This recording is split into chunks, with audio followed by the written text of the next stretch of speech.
Ok.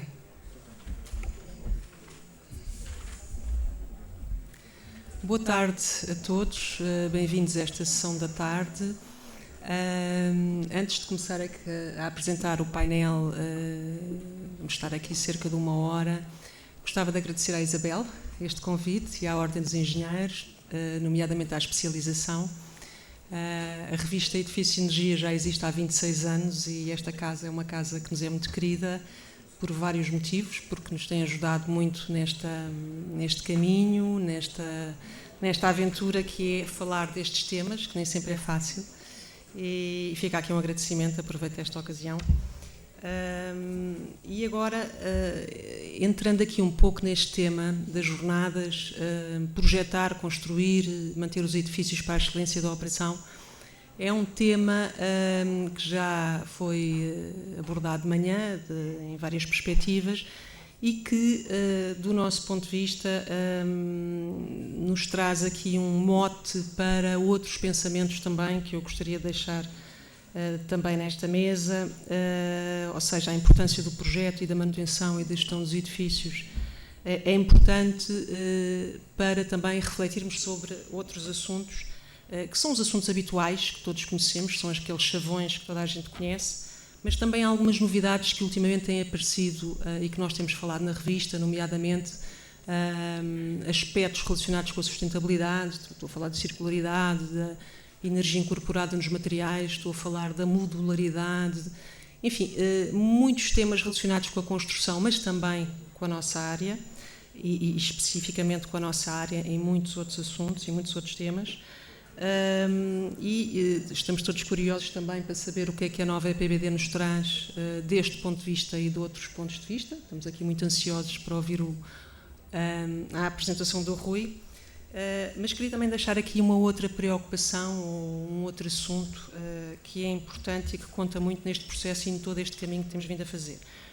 É muito importante, de facto, nós integrarmos, ou os conhecimentos estarem integrados também na construção, quando falamos em sustentabilidade e nestes temas todos, mas também é importante percebermos que podemos estar a ser, não gosto muito desta palavra, engolidos, ou podemos ser engolidos neste processo se não tivermos algumas cautelas, e, portanto, as especialidades são fundamentais, são muito importantes, a nossa é decisiva para a qualidade dos edifícios e para a excelência dos edifícios, sobretudo para os próximos desafios que aí vêm com a nova diretiva. E é um bocadinho esta a perspectiva, tentarmos defender um pouco esta especialidade como sendo essencial. Vou agora começar pelo Rui, o Rui Fragoso, que dispensa apresentações. De qualquer modo, tenho aqui uma pequeníssima nota biográfica sobre o Rui. O Rui vai falar-nos de certificação da excelência do projeto e da operação e sobre a nova EPBD também. O Rui é licenciado em Engenharia Civil pelo Instituto Superior de Engenharia de Lisboa, é pós-graduado em Planeamento e Construção Sustentável pela Universidade Lusíada de Lisboa e em Acústica de Edificações pela Faculdade de Engenharia da Universidade Católica. Está neste momento na ADEN, a Agência para a Energia, desde 2010. Tem sido diretor de edifícios e de projetos desde essa altura e atualmente é responsável pela direção de edifícios e eficiência de recursos, que integra o Sistema de Certificação Energética dos Edifícios e o Programa de Eficiência de Recursos da Administração Pública, o famoso EcoAP. É igualmente chair do Buildings Working Group da Rede de Agências de Energia Europeia e responsável pelo tema certificação e passaportes de renovação no âmbito da ação concertada da diretiva EPBD. Rui, tenho imensas perguntas, mas se calhar é melhor começarmos com a sua apresentação. Obrigada.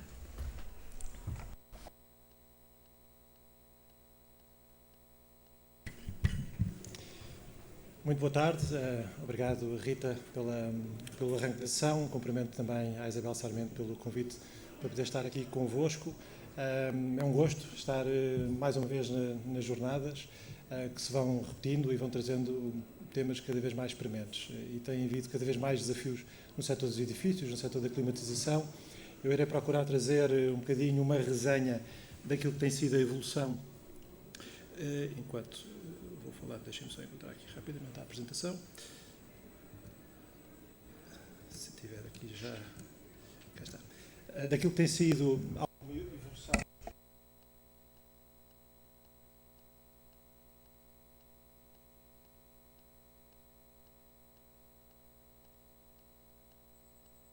E destaco desde já um bocadinho uma alteração naquilo que era a designação que consta do próprio programa.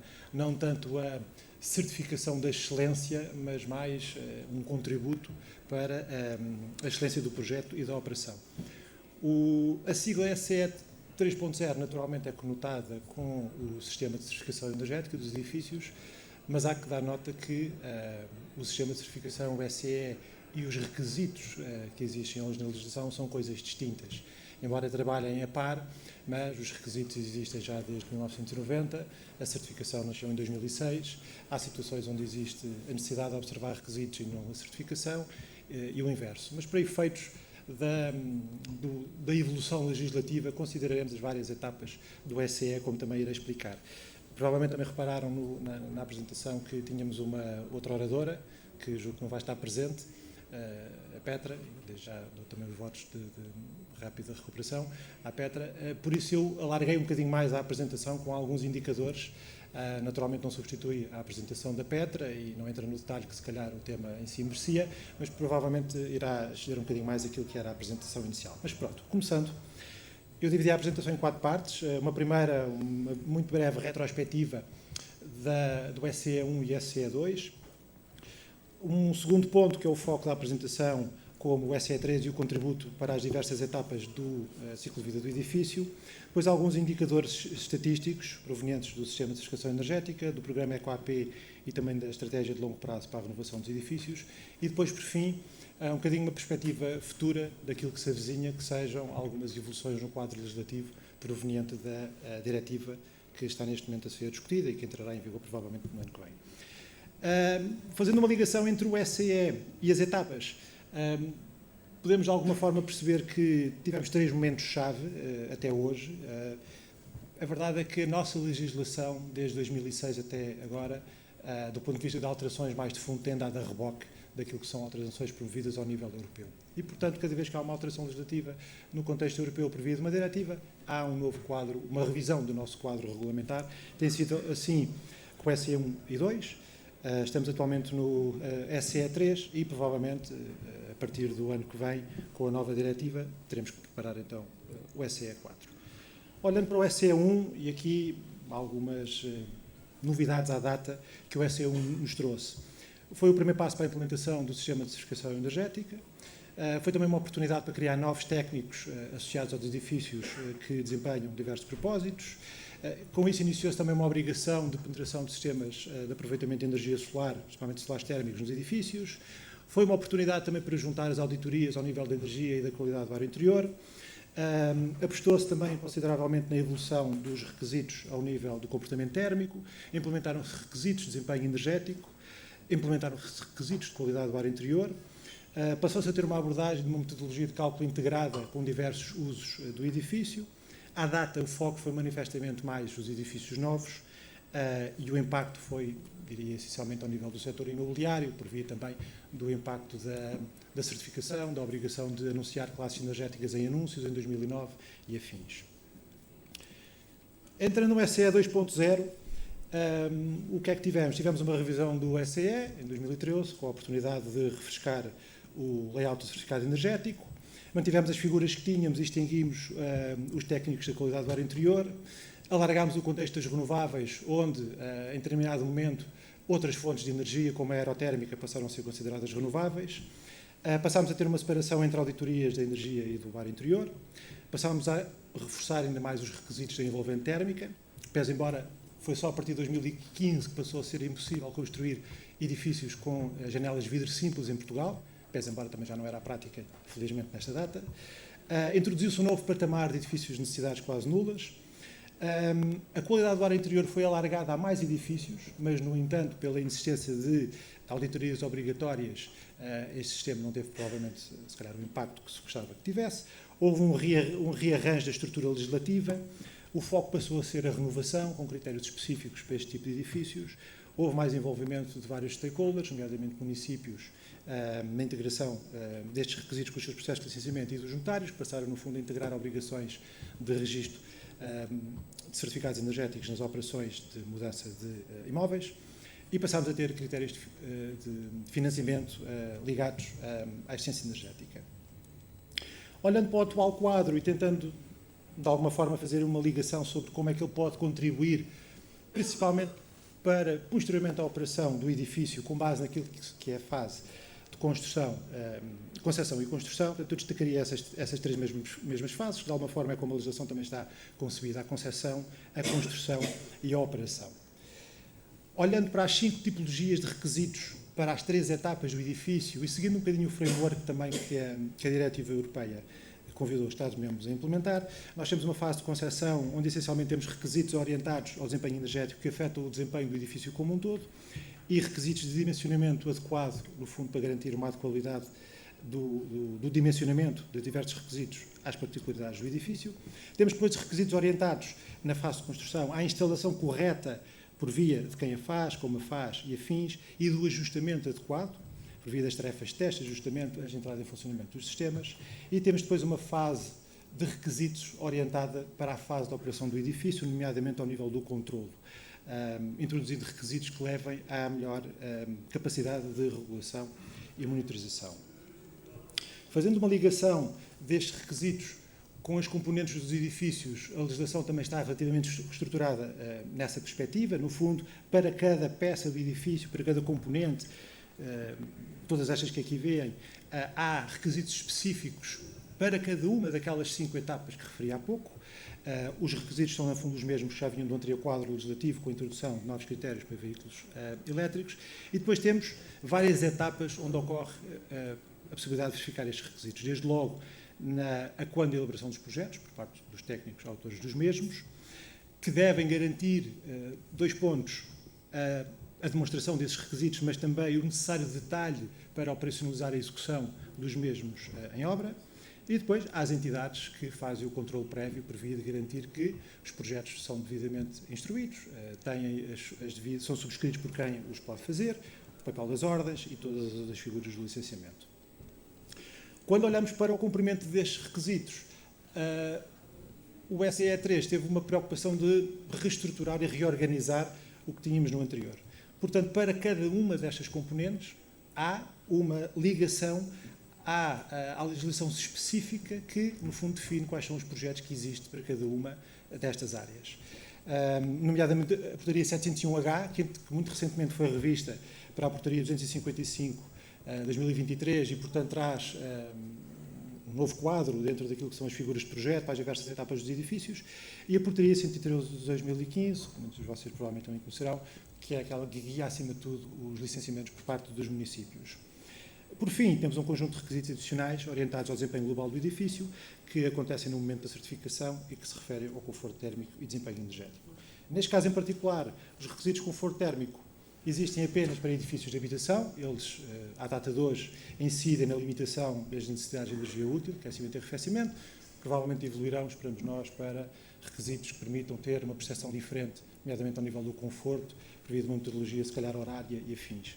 E requisitos de desempenho energético, com vista a limitar a energia fóssil, a determinar um determinado contributo de energias renováveis, a garantir a classificação de edifícios de necessidades quase nulas e, por fim, a certificação com umas classes mínimas de desempenho energético para as diversas tipologias de edifícios ou fases, como as que vêm aqui. Do ponto de vista da articulação destas etapas, nas diversas fases, nomeadamente na fase de concepção, temos um edifício que nasce como novo ou uma renovação, essencialmente as 2 descrições que a legislação contempla. Há uma verificação desses requisitos por parte da equipa de projeto e dos projetistas. Há uma verificação do perito qualificado como membro desejavelmente integrado dessa equipa de projeto, ao nível dos requisitos de conforto e desempenho energético. Há uma avaliação se o somatório das soluções cumpre os requisitos de desempenho global do edifício. Se não, se assim, há uma emissão de um certificado final no fim. Entrando na fase de construção do edifício, a legislação, acima de tudo, para as 3 etapas de instalação, ajustamento e documentação, comporta, do ponto de vista da instalação, como referi há pouco, a definição sobre quais são as habilitações e quem é que pode promover a instalação de sistemas. Do ponto de vista do ajustamento, a definição dos testes de ajustamento, dos relatórios de execução e a verificação por parte do dono de obra. E do ponto de vista da documentação, a nível de fichas técnicas, telas finais e documentos que orientem a manutenção futura do edifício. E, por fim, o certificado energético para a emissão de licença de utilização. Entrando na fase de operação, para todos os edifícios que, no fundo, já estão no terreno. Temos vários componentes. Ao nível do acompanhamento, avaliações periódicas, a obrigação de instalar sistemas de automação e controle de edifícios, a obrigação de disponibilizar registros de consumos para edifícios de maiores dimensões, ou a necessidade de ter determinados tipos técnicos no acompanhamento da gestão de energia do edifício. Ao nível da manutenção, planos de manutenção, registros de manutenção e também acompanhamento por técnicos. Ao nível da qualidade do ar interior, para determinadas tipologias de edifícios, a obrigação de avaliações simplificadas anuais e, do ponto de vista de inspeções, a necessidade de, especialmente a partir do ano que vem, realizar inspeções periódicas, desenvolver relatórios de recomendações para as mesmas, com um novo quadro de técnicos e, uma vez mais, a certificação aqui ocorre essencialmente ao nível das avaliações periódicas e de verificação de alguns requisitos a que determinados edifícios estão sujeitos. Fechando esta primeira etapa e entrando em alguns dados estatísticos ao nível do SCE, o que se tem assistido, e desagregando estes dados nestas 3 etapas que referi agora, é que tem havido, ao nível do projeto, uma dinâmica muito grande, como podem ver ao nível dos últimos anos, mas marcadamente ao nível dos edifícios novos. A tendência tem sido crescente, quer para edifícios novos como para edifícios renovados, tirando o pequeno solavanco causado pelo Covid. Quando olhamos para o nível da ambição nos edifícios novos, do ponto de vista de classe de desempenho energético, ela é relativamente moderada, mais de 50% dos edifícios projetados são A ou A+, de qualquer forma, com os requisitos de necessidades quase nulas, a tendência é que, especialmente na habitação, todos eles sejam A ou A+, ou nos edifícios de comércio e serviços possam também atingir classe B. Edifícios remodelados, o nível de exigência é inferior, e aqui, como se pode ver, apesar do mínimo ser uma classe C, apenas 11% dos edifícios que foram sujeitos a grande renovação tinham essa classe, e, portanto, há uma procura de ir um pouco mais além. A fase de construção que aqui está, no fundo, é a fase de certificação no final da obra, é uma fase que está muito deslastrada da fase de projeto, uma vez que podem decorrer vários anos, não há uma ligação imediata entre o nível da dinâmica, mas pode-se ver que, no geral, os projetos nascem com uma determinada perspectiva e terminam com a mesma perspectiva de desempenho, com exceção nos edifícios renovados, que se percebe que nascem um bocadinho mais otimistas do que depois verdadeiramente se certificam no fim, provavelmente fruto de alguns constrangimentos que encontram no local. Olhando para a fase de operação, o que temos tido, de alguma forma, é já uma dinâmica relativamente grande, são quase já 2 milhões de certificados ao longo destes anos, mas constatamos ainda um nível de ineficiência grande. Ao nível dos edifícios de habitação, a generalidade dos edifícios é ineficiente, com classes, como podem ver no plano superior direito, C ou superior. Ao nível dos edifícios de comércio e serviços, pelo facto de existirem obrigações ao nível de classes mínimas, que nomeadamente os grandes edifícios de serviços têm que ter, há aqui uma espécie de uma barreira criada ali entre a classe C e a classe D. E como podem ver, em baixo do lado direito, por época construtiva, os edifícios que se constroem hoje são só edifícios eficientes nesta perspectiva das classes energéticas. Alguns indicadores adicionais, hoje estão certificados pouco mais de 15 mil grandes edifícios de serviços, temos em curso cerca de 708 planos de melhoria de desempenho energético, ou seja, estes edifícios e edifícios noutros contextos, quando são ineficientes, têm que implementar planos para melhorar o seu desempenho. Do ponto de vista da administração pública, temos cerca de 22 mil edifícios certificados, com especial destaque para edifícios de comércio e serviço, que são já mais de 5 mil, e temos cerca de 150 mil edifícios de necessidades quase nulas. Portanto, 6% daquilo que está certificado atinge o patamar NZEB que está hoje em vigor. É interessante também perceber, do ponto de vista da automação e controlo, que para sistemas de regulação e controlo, gestão técnica centralizada, portanto, cabe tudo neste chapéu de SaaS, temos já 13 mil registros, e para aqueles que têm classes, de acordo com a antiga norma 15232, penso que agora 52120, temos já um nível de eficiência razoável naquilo que é apresentado, com mais de 3 mil classe A ou B.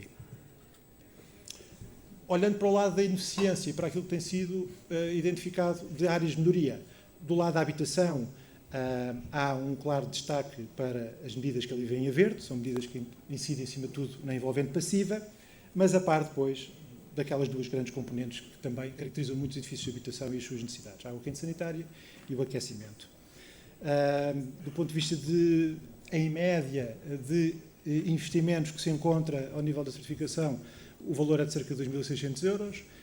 em termos de poupanças teóricas, na ordem dos quase 400 euros. Não são valores muito elevados, principalmente o nível de investimento, o que mostra que provavelmente há ainda um esforço a fazer grande, porque na verdade uma transformação do edifício, e olhando agora em baixo, lado esquerdo, para um antes e depois, entenda-se antes o atual estado de desempenho dos edifícios, e à direita, o que é que nós teríamos se tivéssemos a possibilidade de implementar todas as medidas de melhoria que foram implementadas, ainda assim não ficaríamos com um parque muito eficiente, mas o cenário mudava. Edifícios de comércio e serviços são marcadamente vincados por medidas ativas, ao nível de iluminação, ao nível ali dos sistemas, incluímos fotovoltaico e outro tipo de sistemas que não estão aqui classificados. Como vemos, a componente passiva aqui tem um peso inferior. Em média, temos cerca de 46 mil euros de investimento em cada um destes grandes edifícios de serviços. O lado direito apenas está focado para grandes edifícios de serviços, com poupanças na ordem dos perto de 7 mil euros. Do ponto de vista de mudança, antes e depois, se tivéssemos a possibilidade de implementar todas as medidas, ficávamos com o desenho que temos do lado direito. Entrando em alguns dados estatísticos do programa EcoAP, muito rapidamente, o programa EcoAP é o programa de eficiência de recursos da administração pública. Houve uma etapa no passado, que decorreu até 2020, que entretanto foi revista e refrescada em 2021, portanto é um programa ainda relativamente recente e tenta de alguma forma alinhar nomeadamente com o roteiro para a neutralidade de carbono e com o PNEC. Ele tem uma comissão de coordenação por parte da Direção-Geral de Energia e a APA, a ADN dá apoio operacional, e aqui destaco também 3 figuras que este programa contempla. No fundo, as entidades, os órgãos de gestão, os coordenadores de energia e recursos, que estão associados a cada uma destas entidades, e depois os gestores de energia e recursos, que são, no fundo, técnicos que estão nas instalações e acompanham cada uma instalação individual. O programa tem um conjunto de metas até 2030, redução de energia primária, promoção de autoconsumo, redução de consumo de água, redução de consumos materiais e também renovação do edificado. O que é que o Estado tem tentado a fazer nesta matéria? Cada uma das áreas governativas, das 17 áreas governativas que existem, têm, como podem ver do lado esquerdo, feito os seus despachos, que definem, como podem ver depois nas colunas seguintes, as metas que essa área governativa pretende atingir no âmbito do programa. Quer ao nível da redução do consumo de energia, ou da produção, ou da redução do consumo de frotas também, portanto, naqueles indicadores que referi há pouco, o Objetivo 2 e o Objetivo 3, renováveis e hídrica, e por aqui afora, ao nível da eficiência de materiais, essencialmente ao nível da redução de papel e da redução de plástico de uso individual, e na reabilitação dos edifícios e também na mobilidade elétrica. Alguns dados do ponto de vista de cadastro do estado de adesão destas entidades. Hoje já temos, no fundo, coordenadores para todas as áreas, já temos cerca de 500 entidades da administração pública registadas no programa. Em baixo vem uma referência à AP, a azul claro, porque são todas as entidades da administração pública, incluindo a autónoma, regional e local, porque este programa abrange essencialmente a administração central, direta e indireta do Estado, mas na verdade é que muitas entidades que, apesar de serem voluntárias, têm também aderido ao programa. Cerca de 300 SER, quase 14 mil instalações registadas, quase 10 mil automóveis do Parque do Estado também registados, temos já 12 despachos das áreas governativas que referi há pouco e, acima de tudo, temos 140 planos de eficiência energética EcoAP definidos. Neste momento estamos a recolher esta informação, a integrá-la no barómetro EcoAP e perceber quais é que são a perspectiva de investimentos de cada uma destas áreas e que medidas de melhoria cada uma delas está a prever para atingir aquelas metas que vimos há pouco. 2 números muito rápidos, do ponto de vista da evolução do consumo de energia elétrica e de gás, com principalmente destaque para a Administração Central, porque é a generalidade das entidades que cá estão. Tem havido uma redução ainda assim simpática na evolução do consumo de energia elétrica. É verdade que muito disto foi motivado pelo efeito Covid, mas parece que essa tendência, de alguma forma, continua.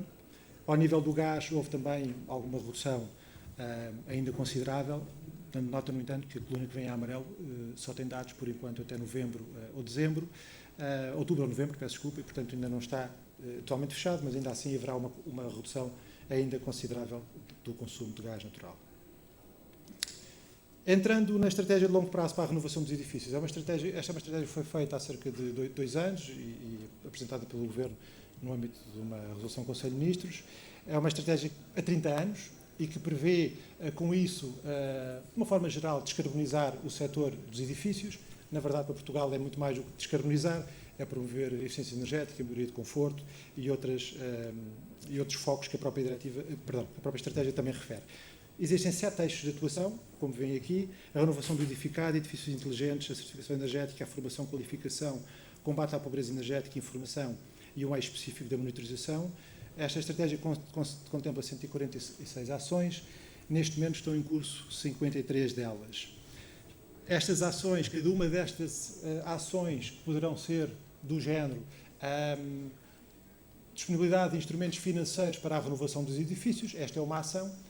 Dentro desta ação podem existir N iniciativas, como um fundo ambiental, como um instrumento financeiro da banca, como outros instrumentos financeiros.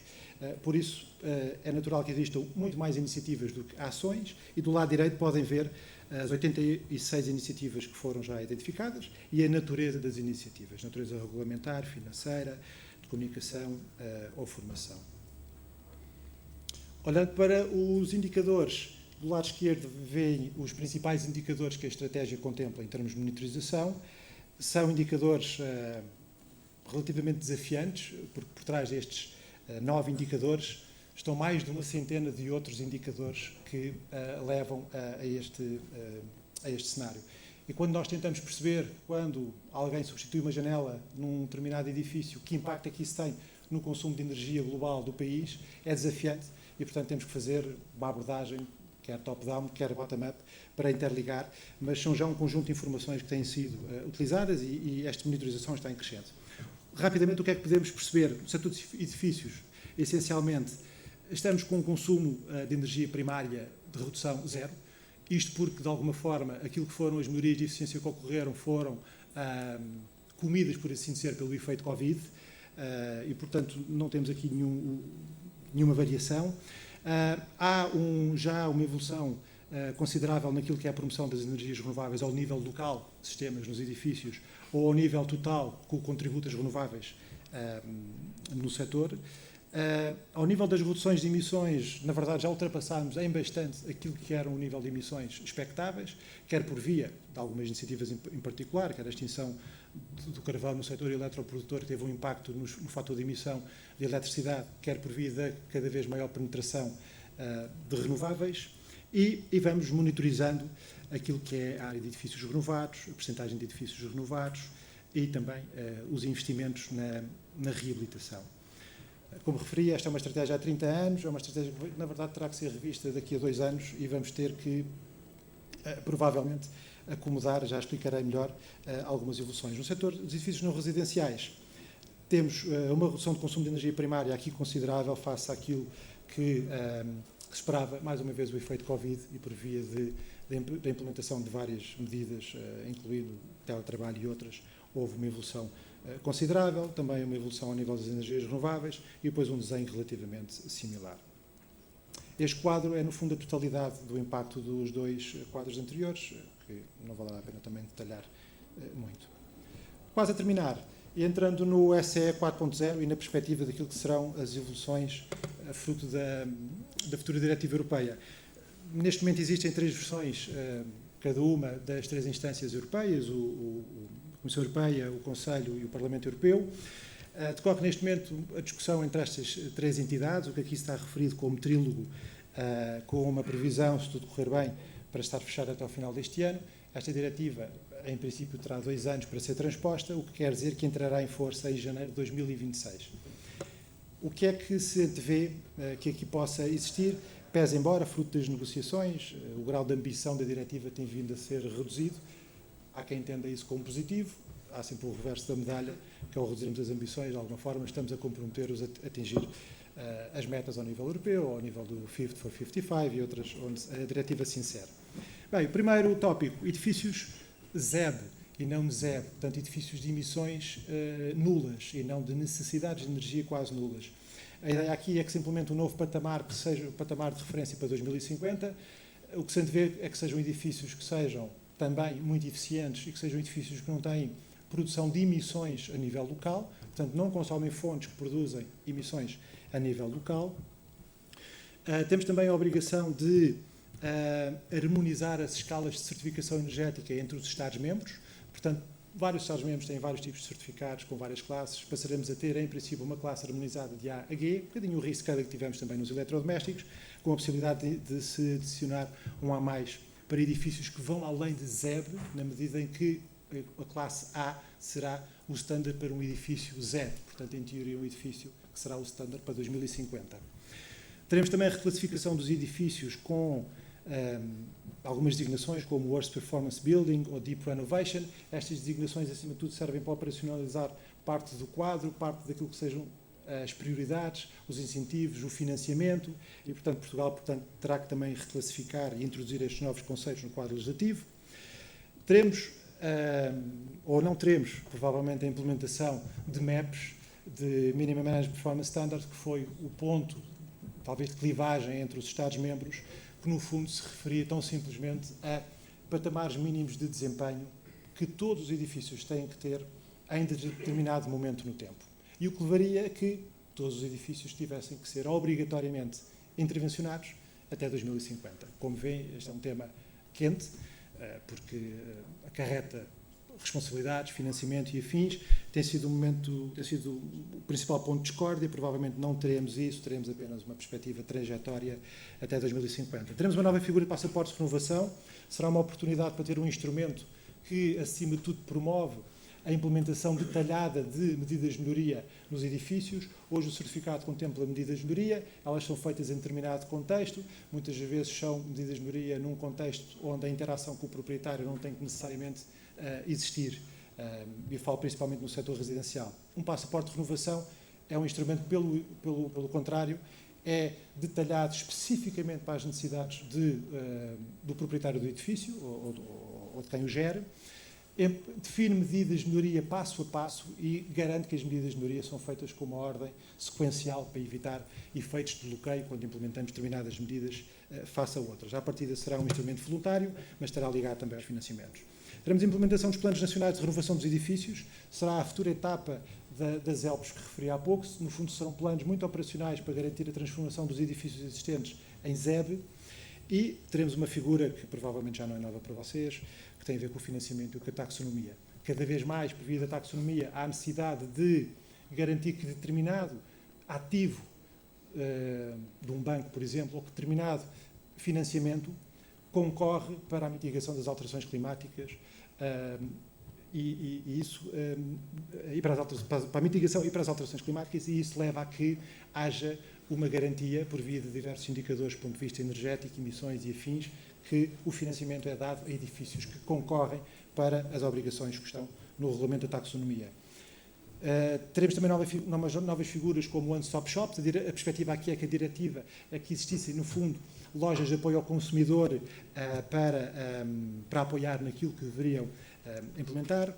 E o tema, talvez um dos temas mais relevantes, potencial de aquecimento global. Por via deste novo indicador, prevê-se que em 2025 a Comissão Europeia lance uma metodologia para o cálculo do potencial de aquecimento global do edifício. Portanto, o contributo de um edifício para o seu ciclo de vida, portanto, para todas as etapas, desde a construção à desconstrução, uma metodologia em 2025, uma implementação por parte dos Estados-membros em 2027 e uma obrigação em 2030 de definir um teto máximo de PAG que um edifício pode ter. Portanto, poderemos, eventualmente a partir de 2030, projetar um edifício não exatamente para aquilo que nós queremos, mas para a quantidade de CO2 ou de créditos de CO2 que podemos ter para aquele edifício em particular. O Smart Readiness Indicator é um indicador de aptidão para tecnologias inteligentes. No fundo, já estava na anterior diretiva e estará ainda mais reforçado na futura. Haverá também uma obrigação de instalação de sistemas solares para determinados contextos de edifícios, novos, intervencionados e existentes, um reforço daquilo que sejam as infraestruturas de carregamento e também parques para bicicletas, o reforço dos requisitos ao nível da automação e controlo e a introdução de critérios de qualidade ambiental interior, que será também relativamente inovador em alguns domínios, se vier a concretizar.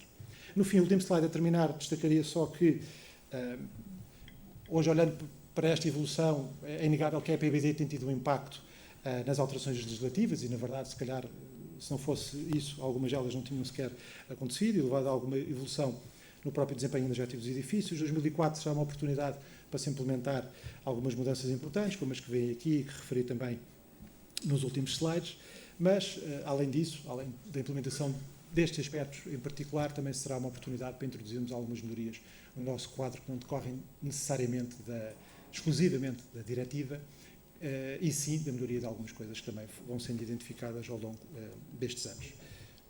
Muito obrigado pela vossa atenção.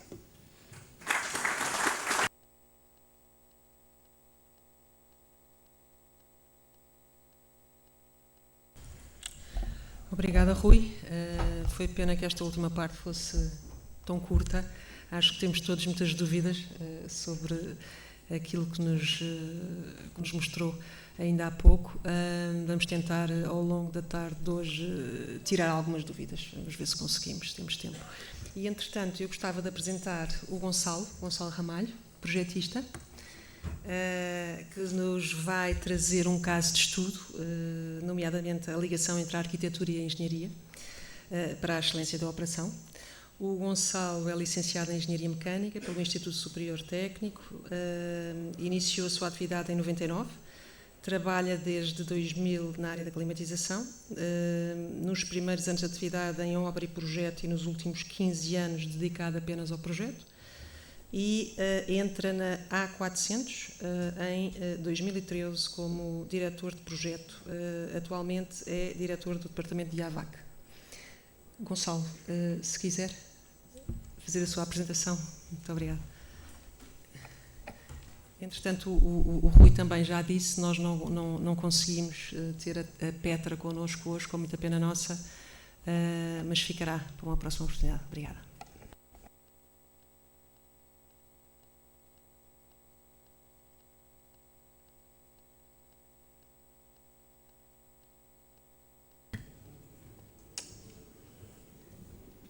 Bem, boa tarde a todos. Muito obrigado à engenheira Isabel Sarmentos pelo convite direcionado à A400 para dar a nossa perspectiva sobre o projeto. Vou-vos apresentar um hotel que acabamos de desenvolver em 2023 no Algarve. É o Cori Hotel, em Lagos. Portanto, aqui, e começando por fazer o enquadramento do projeto, portanto, ele faz parte de um conjunto de 2 hotéis, sendo um deles 3 estrelas e outros de 4 estrelas, que vou-vos apresentar. Portanto, estes hotéis foram inicialmente desenvolvidos em CAD e a seguir passados para BIM por parte da arquitetura. Na A400 nós já desenvolvemos todos os projetos de climatização em BIM, portanto já não é uma surpresa trabalhar desta forma.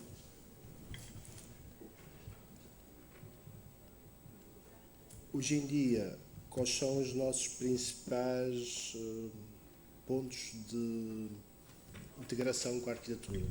Nós temos grandes desafios quando se está a falar sempre de zonas técnicas. Portanto, este hotel especificamente tem alguns desafios que mais à frente vou-vos mostrar. E à medida que o preço por metro quadrado de construção e de terrenos aumenta, cada vez mais esses desafios aumentam. Ou seja, aqui, e voltando a falar no BIM, a ferramenta BIM é fundamental para conseguirmos minimizarmos esses espaços e ter essa integração conforme todos desejamos.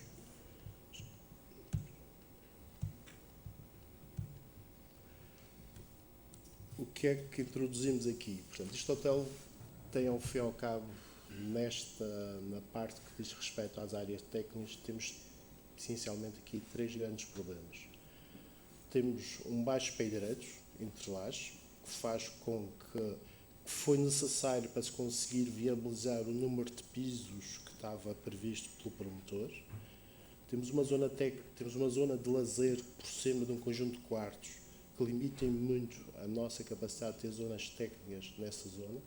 E temos então depois uma zona técnica mais habitual numa zona central.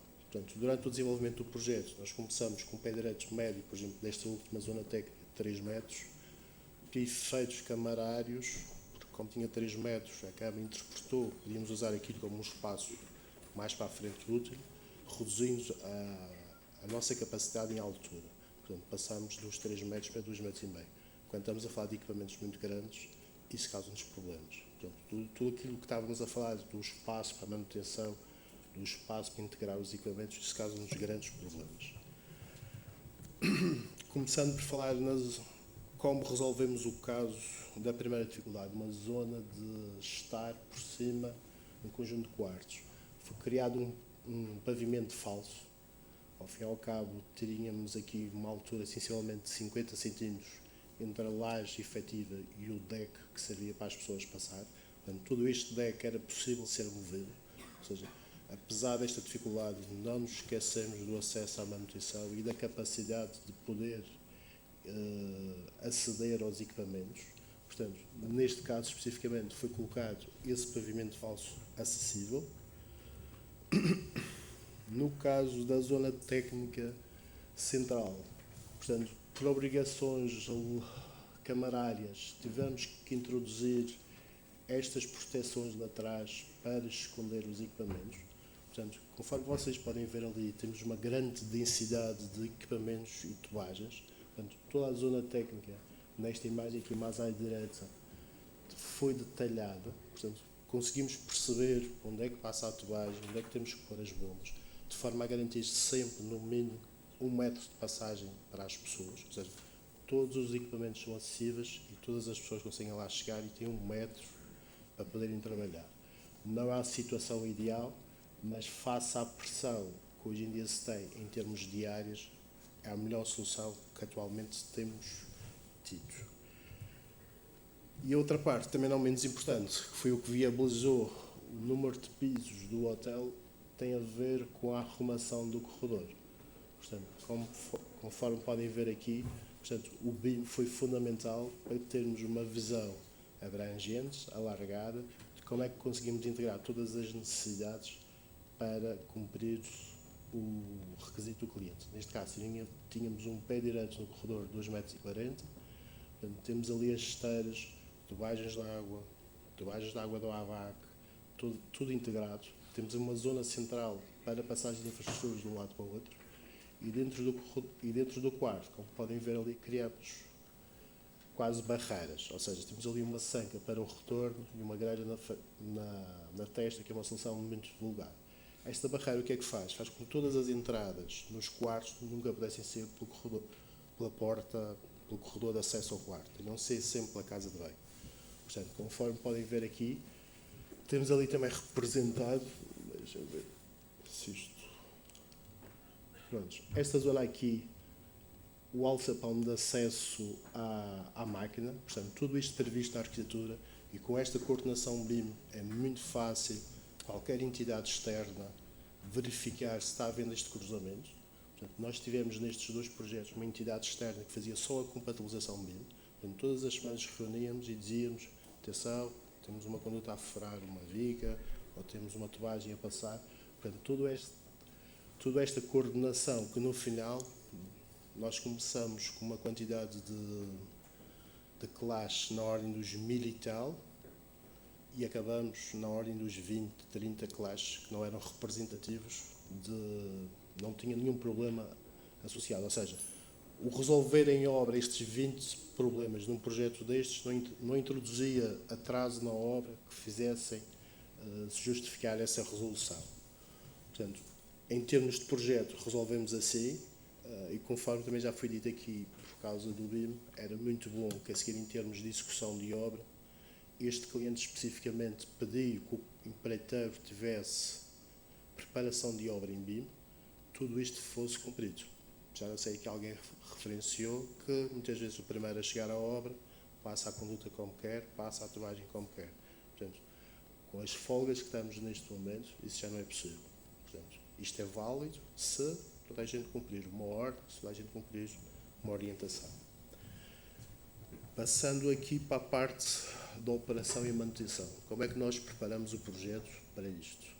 Portanto, tendo em consideração que o carbono associado, isto aqui diz respeito só ao AVAC, portanto, o custo do carbono incorporado na parte da aquisição dos equipamentos é muito pequeno, face ao carbono associado à exploração do edifício. Portanto, isto dá-nos uma ideia clara onde é que devemos apostar as nossas fichas. Devemos apostar soluções eficientes, soluções algumas vezes fora da caixa, mas devemos sempre focar o nosso estudo não tanto no investimento inicial, mas na eficiência global da instalação.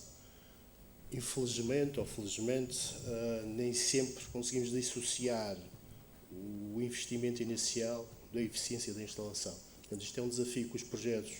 Quando acabamos um projeto, está perfeito do ponto de vista técnico, se que vem o custo financeiro dessa instalação. Muitas vezes é preciso ter aqui alguma alguma compatibilidade entre desejos, ou seja, o promotor muitas vezes tem uma noção de que vai gastar tanto e a seguir acaba por ter orçamentos muito superiores e tem que fazer cortes. E aquilo que se tenta fazer é não mexer na eficiência, mas tentar arranjar outras soluções que se consiga chegar lá. Porque, como vem aqui, tudo o que seja mexer na operação, na eficiência, vai custar muito em termos ambientais.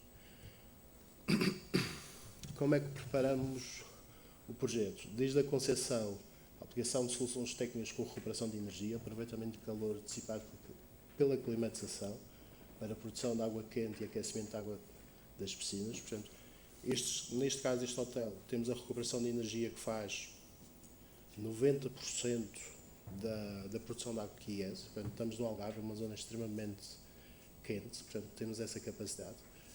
Com a preparação dos equipamentos para funcionar em regimes para quando não existe necessidade de funcionarem no máximo.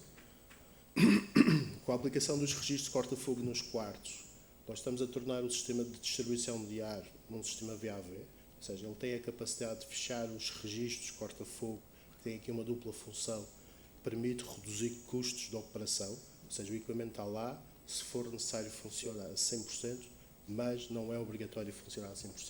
Portanto, quem trabalha em hotéis ou quem já projetou alguns hotéis percebe que eles não estão todos a 100%.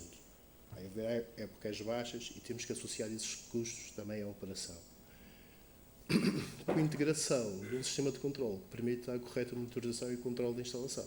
Ou seja, conforme o Diogo falou de manhã, muitas vezes nós preparamos os projetos para um tipo de controle, com uma expectativa de controle, que a seguir muitas vezes não acaba por se verificar. Não se acaba por verificar porque acaba por ser muitas vezes o parente pobre, vamos chamar assim. Porquê? Porque acham muito dinheiro para gastar nesta determinada rúbrica. E como tal, começam a cortar, começam a simplificar. Se instalarmos tudo o que está previsto em termos de projeto, conforme o Diogo disse, não tenho a menor dúvida que vamos ter um edifício perfeitamente capaz para isto. Existem normas, existem referências, basta aplicá-las. Na construção, uma correta instalação dos equipamentos. Acho que aqui os fornecedores, e estão aqui alguns, têm um papel fundamental em formar as equipas para instalar os equipamentos. Acabarem também por ser um bocado revisores, ou seja, se eles verificarem que existe alguma anomalia no projeto que faça sentido alertar, não ter uma atitude passiva, instalar porque lá está, mas alertar, porque acho que isso é sempre vantajoso e erros todos qualquer um comete. E a seguir, principalmente, ensaios finais da instalação. Portanto, uma coisa que temos cada vez mais introduzir na A400 e que tem que ir um bocadinho em desuso nos últimos anos é o projetista estar presente no arranque da instalação, dos ensaios. Portanto, a instalação chega ao fim, toda a gente quer despachar, o cliente está satisfeito, quer arrancar, quer ter as coisas, isto deixa-se para trás. Isto é fundamental para se conseguir ter uma boa operação. Se não fizermos um bom comissionamento da instalação, de certeza, por muito bom que seja o projeto, nada disto vai funcionar corretamente. Aqui deixo-vos alguns exemplos de um esquema de princípio que foi aplicado no Lagos Marina. Nesta parte não trouxe aqui a parte da produção de água fria, mas só a produção de água quente, onde vamos buscar a recuperação. Portanto, para terem uma noção, 80% do ano no Algarve conseguimos facilmente ter recuperação de energia e temos aqui dois níveis. Temos um primeiro nível que faz um pré-aquecimento de água quente sanitária, tal qual sai dos chillers a 4 tubos, e esse mesmo chiller a 4 tubos serve de evaporador para uma bomba de calor água a água para a produção de água quente a uma temperatura mais elevada.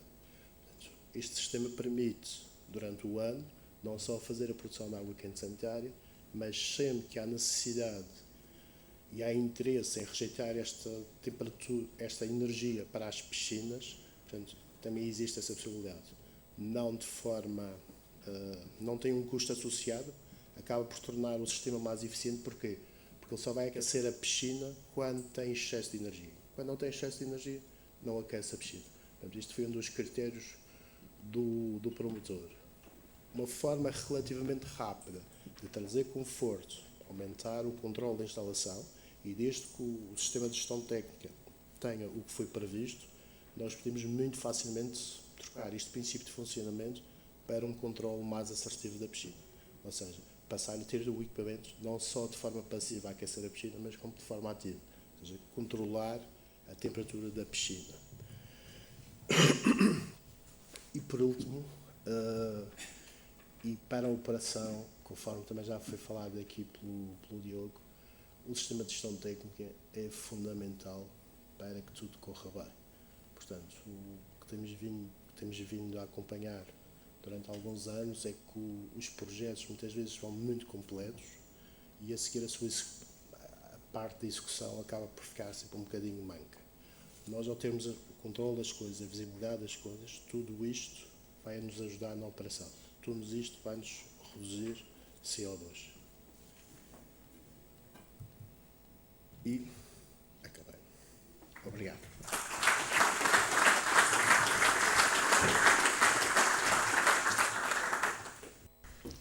Obrigada, Gonçalo. Vamos ter aqui algum tempo para refletir um pouco mais sobre aquilo que falámos nestes últimos minutos. Eu se calhar começava por fazer aqui uma pergunta ao Rui, um bocadinho uma pergunta chapéu, porque os temas, ir ao detalhe é mais complicado, nomeadamente todos devemos querer saber mais sobre os passaportes de renovação, sobre os MEPs, sobre uma série de coisas que vão acontecer rapidamente e para as quais nós não estamos ainda muito familiarizados. Mas eu gostava de perguntar ao Rui o que é que nós precisamos estruturalmente mudar no nosso SCE para acolher aquilo que aí vem. E aquilo que aí vem é um prisma completamente diferente daquilo que nós estamos habituados, não é? Claro que vamos ter detalhes técnicos e muitos requisitos técnicos que, pelo que sei, também vão ser revistos, não é? Pelo que já sabemos todos, aliás. Mas, do ponto de vista estrutural, o que é preciso fazer, ajustar, adaptar para acolher um desafio desta dimensão? Obrigado, Rita. Vamos pensar no quadro legislativo e não especificamente no SE enquanto sistema, mas no quadro legislativo, eu acho que o quadro legislativo que temos hoje, da forma como está estruturado, eu acho que, na verdade, se tivesse que resumir o SE3 a uma única palavra, talvez fosse reorganização ou reestruturação, porque, na verdade, não foi uma revolução a introdução do quadro legislativo que está hoje em vigor. Eu acho que ele está relativamente bem estruturado para as diversas etapas dos edifícios, para as figuras de técnicos, para as figuras dos componentes do edifício, para os requisitos energéticos e afins. O importante agora é, de alguma forma, garantir que cumprimos esse quadro e que ele, no fim, se materializa verdadeiramente. Mas algumas das evoluções que temos decorrentes, principalmente da EPBD, vem numa perspectiva mais de alargar as variáveis que estão incluídas neste quadro. Porque enquanto falamos hoje energia primária, energia renovável, um bocadinho de emissões, vamos passar a falar muito mais de emissões e vamos passar a falar muito mais destas três etapas que eu referi há pouco, de projeto, construção e operação, nomeadamente na perspectiva do ciclo de vida. E quando passamos a olhar para o ciclo de vida, entram muito mais variáveis em jogo, ao nível dos produtos, ao nível da informação e ao nível das metodologias para avaliar e ao nível dos novos requisitos que essas metodologias vão impor, como o exemplo que eu dei há pouco, muito provavelmente as limitações em termos de emissões que um edifício no seu ciclo de vida pode ter para poder ser sequer construído. Estávamos os dois há pouco a falar em todo este processo que vai passar a ser redondo, não é? Já vai deixar de ser linear e onde é que nós vamos pegar? Em que ponto é que começamos? Começamos na operação, começamos no projeto, começamos nos materiais, enfim. É também uma reflexão interessante.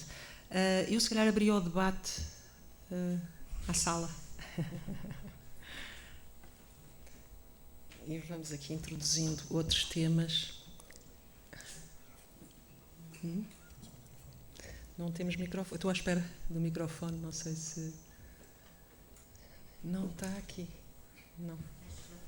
Foi?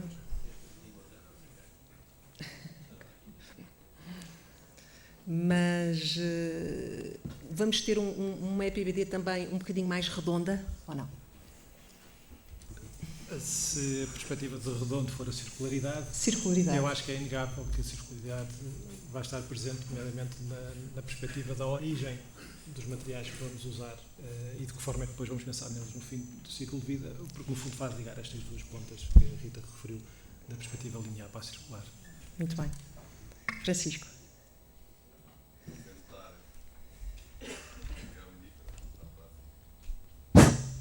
Boa tarde, parabéns uma vez mais pela organização. Duas questões, uma direcionada para os edifícios novos e outra direcionada para os edifícios existentes.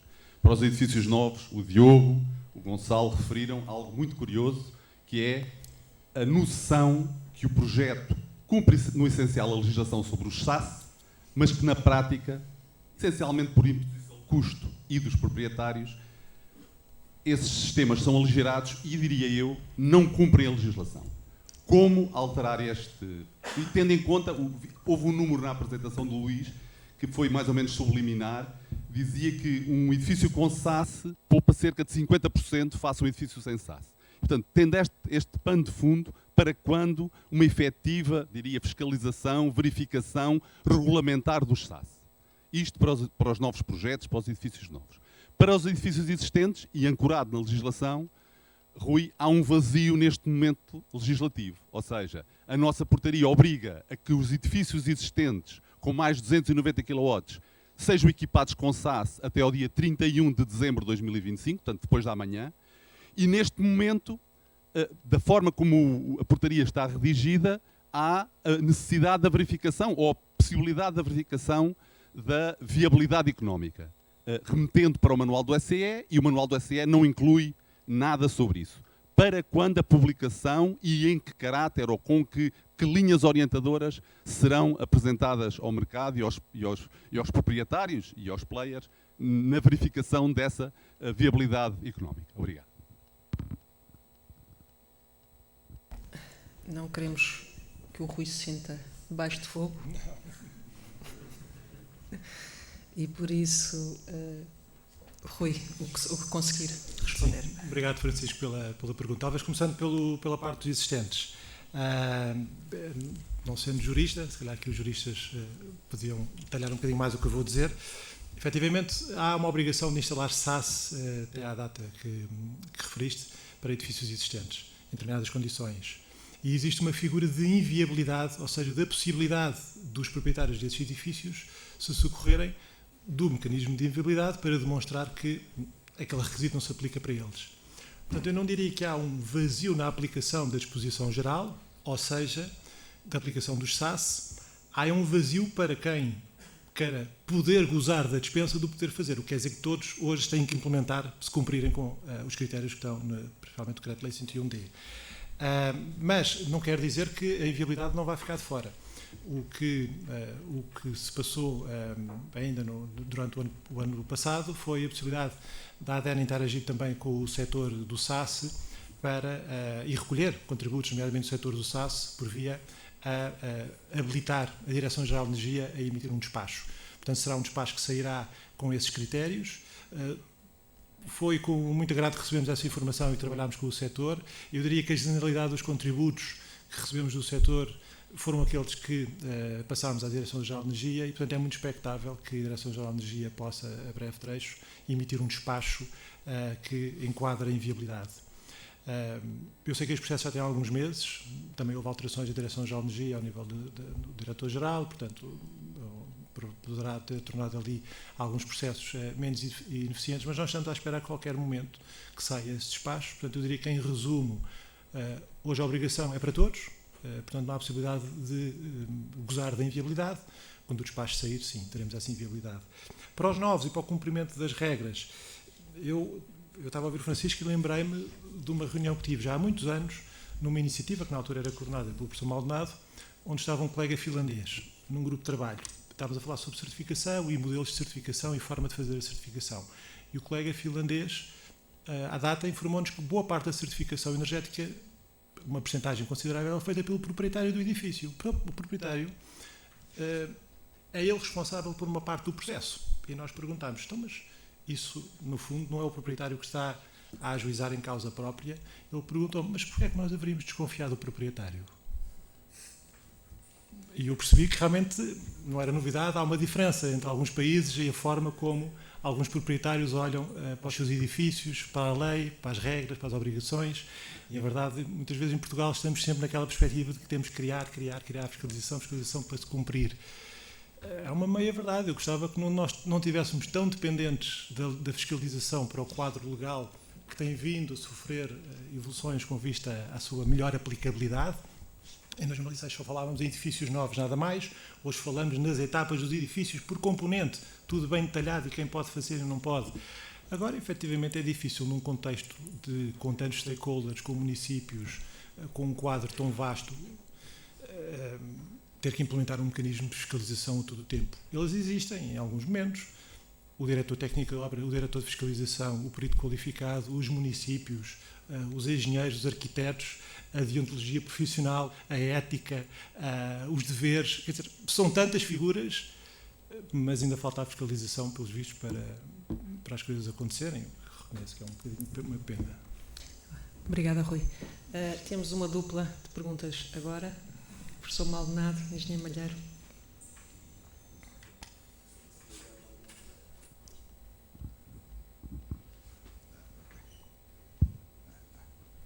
Bom, isto não é uma pergunta, não é uma campanha contra o Rui, mas o Rui é que está aqui a dar a cara e tem que se fazer as perguntas. Mas acredito que ele esteja preparado para o embate. Gostava de perguntar, uma vez que tenho acompanhado o desenvolvimento da nova EPBD, que já está com 1 ano e meio de atraso, mais ou menos, não é? Portanto, na melhor das hipóteses, 2026, portanto, até 2026 não vai mudar nada, Portugal publica sempre tudo no último dia possível, se não for atrasado, portanto, até 2026 fica tudo tal como está. Mas nós temos agora a política para os edifícios, de habitação, a falta de edifícios, etc., e o Governo a dizer que está tudo muito caro, e agora vamos passar para uma nova filosofia, em que vamos entrar com novos materiais, o carbono, mais exigências, etc., isso vai fazer os edifícios mais baratos, claro, não é? Portanto, tem sido discutido a nível nacional a compatibilidade entre as duas políticas, a política energética, poupança de energia, descarbonização, etc., e por outro lado, o que é que isso vai ter no mercado? Eu já só falo do habitacional, do resto também é a mesma coisa, mas digamos, o habitacional é mais importante. Portanto, essa é a primeira parte da pergunta, se tem havido compatibilização e se há consciência das consequências que isso vai ter em termos de custos. E depois ligar isso à renovação. Portanto, neste momento, há uma meta de renovação que está traçado, vai ser revisto agora para o ano, você mostrou ali as metas, digamos assim, até 2050 temos que ter todos, 100%, é o que diz no site da ADN, 100% dos edifícios reabilitados, existentes, não é? E isso tem um custo, que já está subestimado, porque entretanto os preços da construção subiram muito. Até agora, vocês já conseguiram, através de certificados, identificar quanto é que já foi reabilitado para o padrão desejado, ou o que é que falta ainda fazer, isto é, estamos na linha que nos leva até 2050, estamos abaixo, estamos acima, qual é o ponto da situação? Obrigado. Sobre o primeiro ponto, relativamente aos custos, naturalmente tem que haver uma articulação entre as diversas áreas da habitação e todos os outros domínios. Quer dizer, hoje estamos aqui na energia, podíamos estar a falar agora sobre a sísmica, podíamos estar a falar sobre os incêndios, sobre todos. É inegável que não se pode trabalhar só de uma forma vertical. E eu acho que o caro ou barato vai-se muitas das vezes avaliando em função das variáveis que se têm em conta para essa análise. E era natural, muito no passado, fazermos uma análise, se calhar mais simplificada, de quanto é que eu poupo por implementar uma determinada melhoria e ter a minha perspectiva de retorno de investimento na ótica de energia. Depois agora vem uma variável nova sobre o CO2 e eu não sei o quanto é que isso acresce em termos de variáveis a este meu modelo financeiro, mas há muito mais variáveis a ter em conta. É verdade que é difícil responder sobre o impacto de €1 investido na reabilitação. A estratégia de longo prazo tenta até fazer esse exercício, introduzindo critérios como o impacto na saúde por esse euro investido, o impacto na produtividade, o impacto na melhoria das condições de trabalho e, portanto, na probabilidade dos trabalhadores sofrerem menos do ponto de vista de saúde e trabalharem mais. Portanto, as variáveis são muitas. Se no fim do dia é barato ou caro o investimento que temos que ter, eu acho que se considerarmos todas essas variáveis, nomeadamente os múltiplos efeitos da eficiência energética, eu acho que vamos chegar à conclusão que é muito barato. Porque em última instância pode estar em causa outros fatores da qualidade de vida ou da própria vida do que simplesmente o retorno imediato. Mas não consigo dar uma resposta porque, na verdade, esses custos não existem sobre essa perspectiva. No âmbito da reabilitação, o exercício que foi feito para a estratégia de longo prazo, em que estimava não para 100% dos edifícios, mas para a totalidade dos edifícios que careceriam de ser intervencionados, porque a própria estratégia tem uma prioridade de olhar, nomeadamente, para edifícios anteriores a 90, onde não havia sequer requisitos de eficiência energética, em diferenciar onde é que essas intervenções têm que ocorrer. E o facto de que, mesmo edifícios após 1990, no ano 2000, em 2050 terão 50 anos. Portanto, mesmo que até fossem razoáveis em 2000 ou em 2010, já têm 40 anos em cima em 2050. Portanto, algum investimento ainda terá que ser feito até lá. Mas foi sempre feito uma perspectiva de um investimento mínimo para tornar o edifício relativamente confortável. A título de, do ponto de vista da habitação, considerar que parte do edifício nem sequer tem sistemas de... Parte do edificado reabilitado não necessita de sistemas de aquecimento, por exemplo, ou de arrefecimento, em função da região climática onde está. E, portanto, não é, no fundo, uma receita igual para todos. Os 143 mil milhões que foram identificados com os SAS, 150 mil milhões, na verdade, à data de hoje já não é este valor, será provavelmente 180 ou se não mais. Mas eu acho que, em parte, o segredo passará por utilizar muito bem o pouco dinheiro que virá do ponto de vista de fundos e do ponto de vista privado e, com isso, alavancar o investimento privado. Naturalmente, não são 150 mil ou 180 mil milhões de euros de fundos públicos para reabilitar.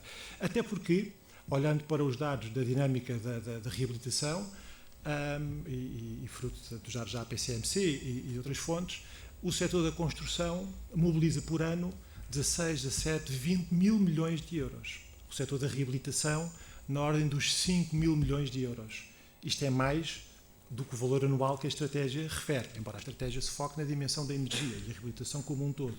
Portanto, em parte, a solução passará por garantir que o que é hoje já investido, destes 5, 6 mil milhões de euros por ano, é devidamente colocado nas soluções certas, e o que falta para incorporarmos a nova dimensão energética é, se possível, financiada com instrumentos inteligentes que alavanquem o investimento privado e com diversas figuras. Portanto, é um processo relativamente complexo e que envolve muito envolvimento portanto, eu sei que a resposta não é, se calhar, tão direta à pergunta, mas o que é a resposta possível. Obrigada, Rui. Engenheiro Malheiro. Eu faria apenas 3 perguntas, não vou fazer grandes dissertações, mas eu acho que temos que começar a pensar só, aliás já foi dito pelo Rui, em emissões. Vamos deixar de lado dos custos e não sei o quê. Como disse muito bem, do outro lado da barricada estão as alterações climáticas, enfim, todos esses riscos que já falou, e que há muita gente que é alarmista, muita gente que é negacionista, enfim, venha o diabo e escolha, mas há um risco potencial e, portanto, eu diria que é bom que a gente fale em emissões. Há aqui uma componente no desenho de edifícios que passa naturalmente, em primeiro lugar, pela arquitetura. Quando nós, projetistas de instalações ou peritos qualificados, chegamos ao terreno, já a asneira está feita, normalmente. Em vários caminhos, mas agora estamos a falar da envolvente principalmente. E eu pergunto que responsabilidade têm que ter os arquitetos. Porque a gente diz uma coisa, quando chega à conversa, e eles fazem ou não fazem conforme lhes dá na gana. E depois passa a estar a possibilidade, ou a impossibilidade, melhor dizendo, de ter um edifício decente ao nível de emissões. Portanto, esse é um problema, a responsabilidade da equipa, não só cair isto em cima dos técnicos de engenharia, que depois têm que inventar. E, principalmente, quando estes problemas são postos, o que é que os arquitetos fazem? Diga lá. E lá estamos nós a fazer de arquitetos, o que não é o caso. Há um caso emblemático no meio disto tudo, que é quando é que passa a haver obrigatoriedade de controlar a energia incorporada nos materiais. Porque esse é outro problema de fundo, que não é controlado. Em 2013, naquelas reuniões que havia sobre os regulamentos, esse assunto foi posto, mas não, por mim, nomeadamente, não só, mas foi esquecido porque não era oportuno, como dizia eu. Terceira e última pergunta. Hoje estão disponíveis elementos ao nível do mix energético instantaneamente que nos permitiriam, com uma monitorização decente dos edifícios, evitar que as inspeções não se façam ou que sejam mais difíceis de fazer.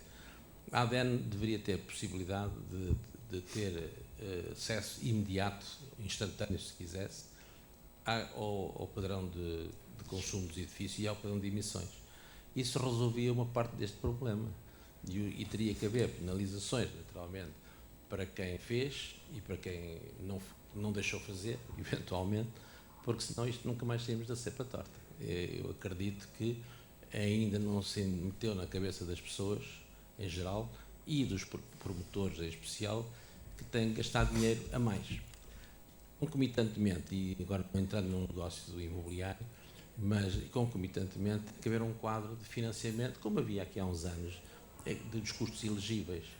E a única maneira disto funcionar, houve muitos edifícios que nós fizemos, e candidatamos nós próprios, e o promotor, naturalmente, a fundos do Termi, do Ciuri, mas não sei o quê, que foram financiados e que permitiu que os proprietários investissem com alguma segurança em relação ao negócio. Porque senão também não há negócio. Muito obrigado. Obrigada. Rui? Obrigado pelas perguntas. Se calhar começando pelo meio, pela segunda, sobre a data para a energia incorporada, provavelmente é 2030.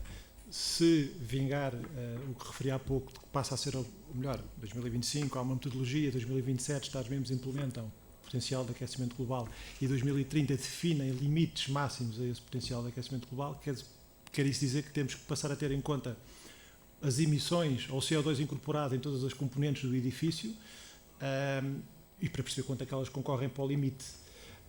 Provavelmente 2030, atendendo que o quadro se mantenha, será essa a realidade.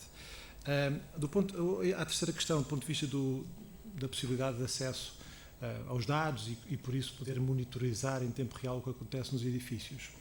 Em parte isso já acontece e a ADN já recebe esses dados para os edifícios da administração pública no âmbito do programa EcoAP em tempo real, mais ou menos em tempo real, por parte dos ORDs, portanto dos operadores de fornecimento de energia elétrica e gás natural, ainda não todos, e tem sido um processo que não tem sido fácil de implementar por diversas questões. E estamos a falar de dados, em teoria, públicos, dados da administração pública, onde é mais fácil. Implementar um sistema de registros desses, de dados privados, não é que não seja impossível, tem outras questões do ponto de vista depois também da privacidade e da proteção de dados, mas que com cada vez mais alargar do ponto de vista da interoperabilidade entre plataformas e dados, não tem que ser necessariamente a recepção dos dados dos privados por parte dos RDs, mas se calhar a recepção de informação tratada de determinada forma para dar resposta a determinado objetivo entre determinadas plataformas e não necessariamente entre os ORDs e a ADN.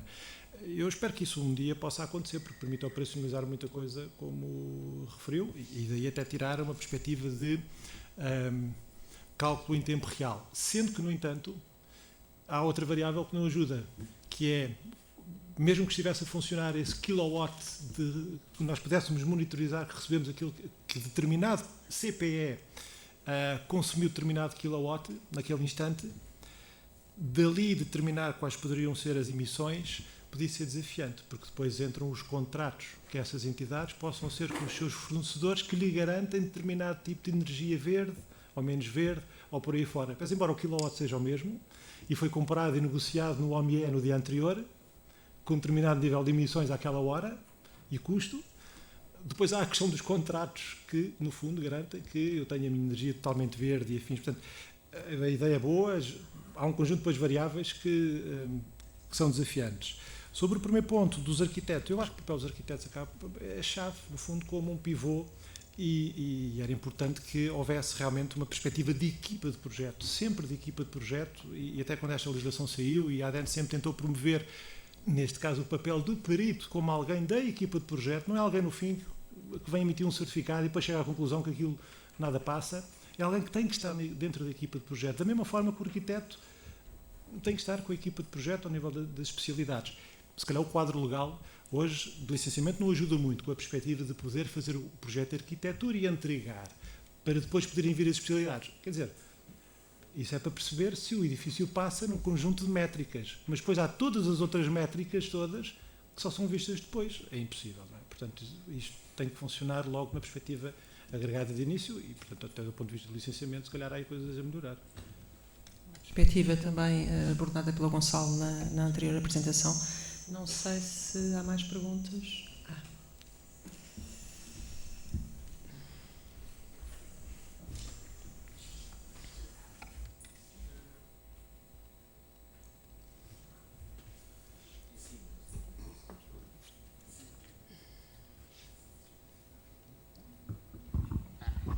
Muito bem. Mais uma pergunta para o Rui, é um pouco no seguimento da pergunta de há pouco. Dada esta obrigatoriedade de termos os sistemas SaaS em edifícios existentes até 2025, a minha pergunta é, da avaliação que foi feita do parque de edifícios que há em Portugal, que percentagem de edifícios, à data de hoje, já foram remodelados para incluir esse sistema e qual é a expectativa da ADN de hoje até 2025 de progressão dessa transição? E como é que isso contrasta com a capacidade de, em Portugal, as empresas existentes conseguirem instalar esses sistemas num número tão grande de edifícios? Nós temos a possibilidade de perceber esse número. Eu não tenho o número de cor, porque o único número que trouxe da apresentação são aqueles cerca de 3.000 sistemas de automação e controlo que estão certificados, mas por detrás estão sistemas de menor complexidade, em edifícios mais pequenos, e depois de sistemas de gestão técnica e gestão técnica centralizada em edifícios onde essa obrigatoriedade se coloca e, portanto, já percebemos que edifícios à data de hoje é que já estão a dar cumprimento a uma obrigação que vem em 2025. Para edifícios que tenham o limiar de potência definido na legislação e admitindo que eles já estão no sistema por via de se terem certificado, portanto, são edifícios que já estão em operação, é possível perceber esse número.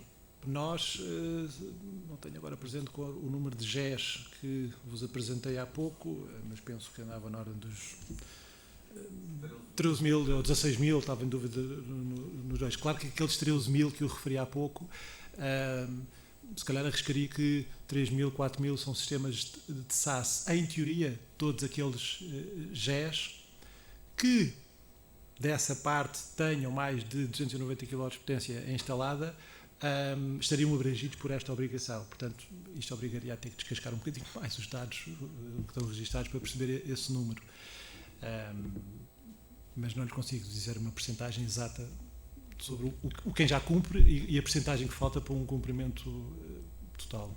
Se eu pudesse só partilhar a minha percepção do mercado dos edifícios que nós contactamos, também não são assim muitos, mas até hoje nunca me cruzei com nenhum edifício em operação em que as pessoas do outro lado tivessem a noção que isto era algo que tinham de executar.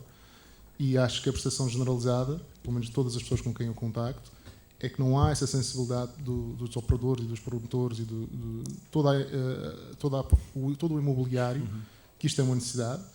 e, honestamente, a maior parte das pessoas com quem eu contacto dizem, ok, isso é um problema para o futuro e não estão a pensar em resolver o problema em tempo útil. Que tipo de penalidades é que haverá para os que incumprirem, nesse caso? O Decreto-Lei 101 tem um quadro de penalidades definido. Não consigo dizer exatamente qual é o grau de penalidades que lá estão, pecuniárias, em termos de valores de incumprimento. Espero que sejam dissuasoras, ou seja, que possam ser superiores ao custo do investimento do edifício. E penso que, por acaso, até falam na possibilidade de fecho do edifício. Não estou seguro. Portanto, acho que isso é relativamente dissuasor. Mas reconheço que possa não haver essa percepção do mercado por parte dessas obrigações.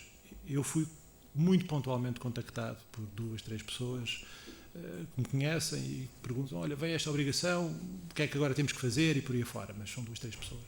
Portanto, não é nada. Eu acho que aqui as empresas do setor, naturalmente, são as mais interessadas e com certeza estão a fazer o seu papel de sensibilizar os seus clientes para essa obrigação. A obrigação não é do futuro, a obrigação é de ontem, porque, então, se forem entidades públicas, é de ontem, porque entre lançar um procedimento, ter aprovação, lançar o caderno de encargos, implementar a obra, e são obras, e saberão melhor que eu, de razoável complexidade, do ponto de vista da implementação destes sistemas, é muito tempo, não é? Portanto, quando a obrigação aí estiver, é imediata. Portanto, os edifícios já têm que ter começado a obra há 2, 3, 4 anos antes. Mas talvez haja, sem dúvida, a necessidade de amplificar essa obrigação, e reconheço que não tem havido, pelo menos do lado da ADN, tirando se calhar alguns fóruns onde tem participado, feito referência a isso, mas também não tenho visto grande promoção dessa obrigação. O que é um problema, na verdade, quando depois as entidades forem confrontadas com a mesma. Em algum momento, principalmente no dia a seguir à obrigação, se calhar alguém da ADN, quer dizer, na verdade, não é a ADN que supervisiona esta parte, porque ela é supervisionada pela Direção-Geral de Energia, mas é natural que alguém pergunte é que eles não estão a cumprir, como é? O que é que está a acontecer, o que é que não está? E eu, ou alguém, ou colega da Direção-Geral de Energia, vão ter que dar uma resposta, é verdade.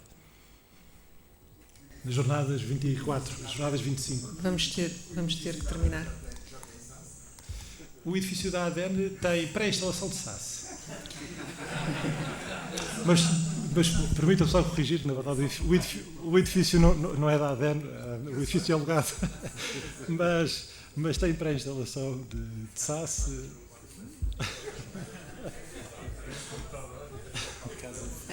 Nós vamos ter que terminar e eu gostava só de fazer...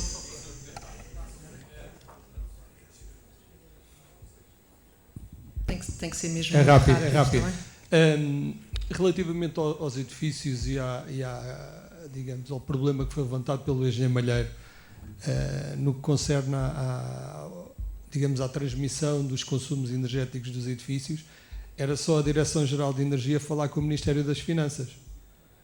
Todos nós, as nossas empresas, mandam um fecheiro SAFT a comunicar o que é que fazemos na nossa vida. Portanto, é só haver vontade política e as contagens aparecem. Fica a dica. Posso só dar uma nota? Muito rápida, Rui. Não quer dizer que isso não esteja já a acontecer para alguns tipos de setores, nomeadamente na administração pública. Ok, eu gostava só de terminar aqui com uma pergunta também muito rápida, com uma resposta muito rápida. É perceber se vamos ter alguma comissão de acompanhamento, de trabalho, agora, nesta fase que já se iniciou. Ou vamos continuar um pouco aliados daquilo que vai acontecendo ao longo do tempo. Do ponto de vista da transposição? Da transposição. Sim. Eu espero que não seja tão grande como a que existiu no SCE2, nem tão pequena como a que existiu no SCE3. E espero, pelo menos daquilo que eu tentarei promover, é que haja a possibilidade de ter, não diria grupos de trabalho, mas fóruns de discussão e oportunidade com os determinados stakeholders de determinadas áreas, poder discutir algumas destas novidades, mas mais do que as novidades, alguns dos aspectos que estão hoje no quadro possam ser melhorados, porque uma vez que ele será revisto, é a oportunidade agora para... Estamos a falar de envolver então os profissionais, as várias associações e todo o conhecimento que está. Muito obrigada. Vamos fazer um intervalo então, 10 minutos, 15? 10 minutos. Obrigada, até já.